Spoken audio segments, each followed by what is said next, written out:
Okay, so just really briefly, for those who don't know the story, in 2013, I was a regular contributor on the O'Reilly Factor on Fox News, and I received an email from an employee there who said that Mr. O'Reilly was coming into town and would I have dinner with him. He's the big boss. I assumed he was going to offer me the contributorship that I wanted, so I said yes. And within 5 minutes to dinner, I was doing the interior touchdown cheer because he told me that Roger Ailes, the CEO, was his best friend, and they'd like to offer me a contributor job. The business dinner went fine. It was just a business dinner until the end. And then he said, let's get out of here. And I thought he meant to the bar. So I started walking to the bar, but he was walking to his hotel room. And then I was like, I can't do that.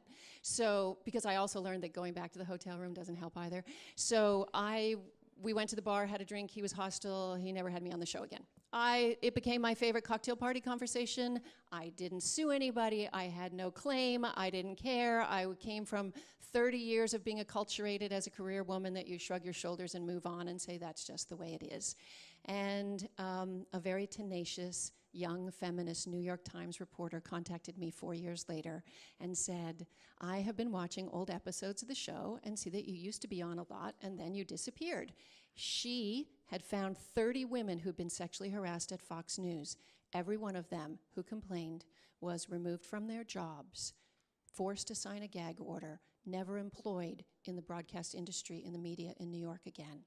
She came on me, she was turning over stones, and found a single mom in Venice Beach and went, whoa, you have no gag order? I said, I have no complaint.